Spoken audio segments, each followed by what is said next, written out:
Hey, how's it going everybody? It's Tanner here, and welcome back to another Ninjago something video here on the channel. I really don't know what to call this one. Basically, we're just going to be talking about Zane, and why he's probably one of the better characters in the entirety of Ninjago. Now, this video is less coming from my own opinion and more looking at this as sort of an objective fact. If you look at the entire series as a whole, I think it's safe to say that Zane probably has the most development overall out of every character, and in this video I'll be discussing why exactly that is. So if you take a look at Zane's character from the very beginning, we really didn't know that much about him. He sort of had a little bit of a mysterious vibe to him that we really didn't know that much about. And then we find out during Season 1 that he's actually a robot. Now obviously this threw off a lot of people, including myself, who did not see this coming, and this would forever change the way that everyone looks at Zane's character and the way that he acts in the show. Of course, if you did not know, Zane was not originally supposed to be a robot when he was initially designed. He was actually supposed to be human like the rest of them, and I think a different backstory would have actually, been attached to him as well. But now that he's a robot, and, since we've known that now for basically 7 years, how far has Zane come? So, of course, he didn't really do much, to stand out as an individual, besides his True Potential storyline, where he discovers who he really is, and then it's pretty much sort of come up until Rebooted, where Zane actually had an entire story dedicated to himself.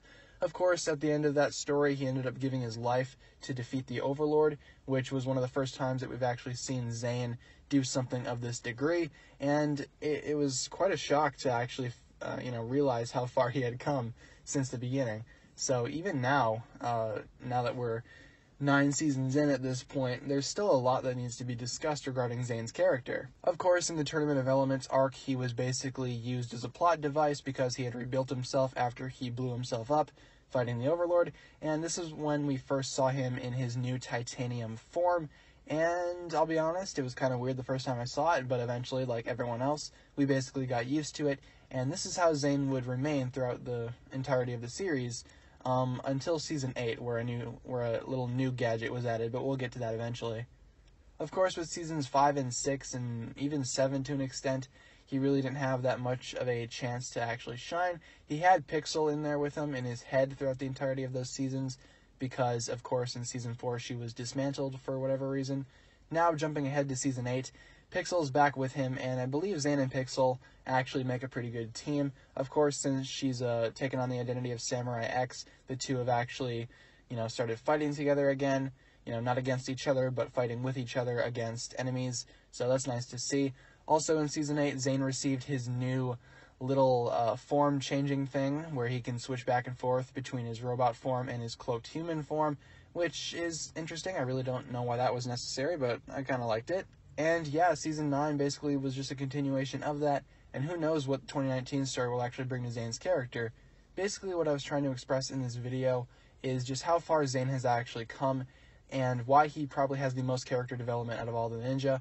Maybe if anyone could rival that, it would probably be Lloyd.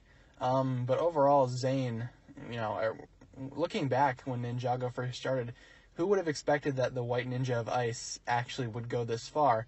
If anything, Zane's probably one of the primary characters of the show right now. I feel like he could actually have the series, revolve around him in some capacity, if the series ever wanted to do that. Or, for example, if they ever wanted to give Zane his own spin-off series, that could work too. But overall, Zane, just as a character, is wonderful. One of my favorite characters throughout the entirety of Ninjago, for sure.